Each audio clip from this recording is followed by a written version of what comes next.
It's extremely popular these days to say the Bible can't be trusted, but really? Now, my goal here is not to give a bunch of proofs like the unassailable prophecy proof, the fact that there are literally hundreds of precise, clear, and specific future events spoken in the Bible, sometimes hundreds of years before they actually happen. And no other book can claim that, but who cares? I'm not even going to dig into the internal consistency proof that demonstrates the amazing unity of the Bible, or even its miraculous survival over the centuries. No. I'm just going to ask you to be honest and follow along. Let's say you find a piece of paper in a hotel with this written on it. It was at 822 5th Street in someplace Texas when Scott somebody was mayor. Jim lived there with his wife and 2 daughters. Most people called him Little Jim. He liked to wear a gray baseball cap and blue overalls. He was a manager of a place called Corner Pantry, where he worked for a long time. The town called him a hero because he fought in a war. He's also a hero because one rainy day he lifted a huge car off of a child all by himself. He died on April 4th, 1990. 500 people were at his funeral. Signed, Polly. That's it. Now, what part do you believe and what part are you skeptical about? If you are skeptical, why? Because you automatically rule out certain kinds of things? Because a professor or friend told you something? Or did you investigate for yourself? Hey, I'm just asking. Now, for the fun of it, yes, this is actually fun for me. Let's just say you don't believe any of it and you're determined to prove it all wrong. Okay, first thing you do is pop up a map and look for someplace Texas. Well, there it is. It's a real place. You go there and find 822 5th Street. Facts are checking out, but you're not easily fooled. You go to the local newspaper archives and you find that Scott somebody was indeed the mayor, and you see Little Jim died on April 4th, 1990.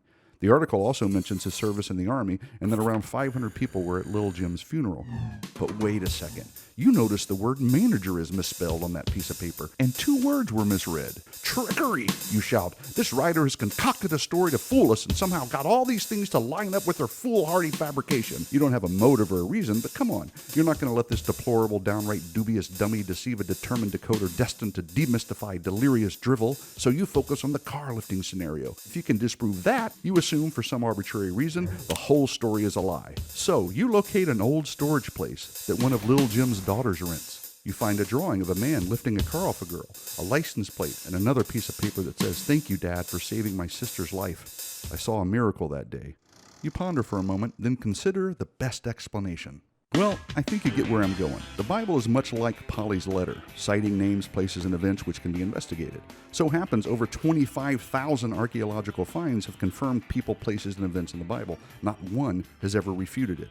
Then we have the question of motive. Why would Polly put all these facts in her letter, then lie or somehow make a mistake about the most important part of the story that she saw with her own eyes?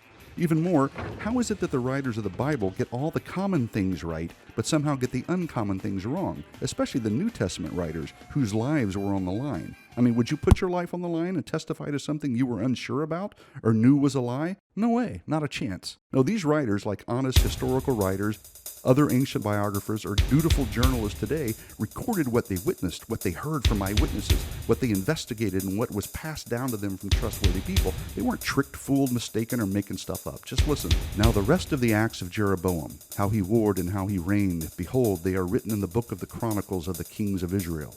For we did not follow cleverly devised myths when we made known to you the power and coming of our Lord Jesus Christ, but we were eyewitnesses of his majesty. Simple and straightforward, right? This is how most of the Bible is written. Don't believe me? Read it for yourself. But suffice to say, this ridiculous assertion, this unjustified claim that the Bible can't be trusted has been debunked. Adios. This video is fully funded by a generous donation. To keep debunked videos free, please consider a tax-deductible donation or reach out to us to sponsor a video.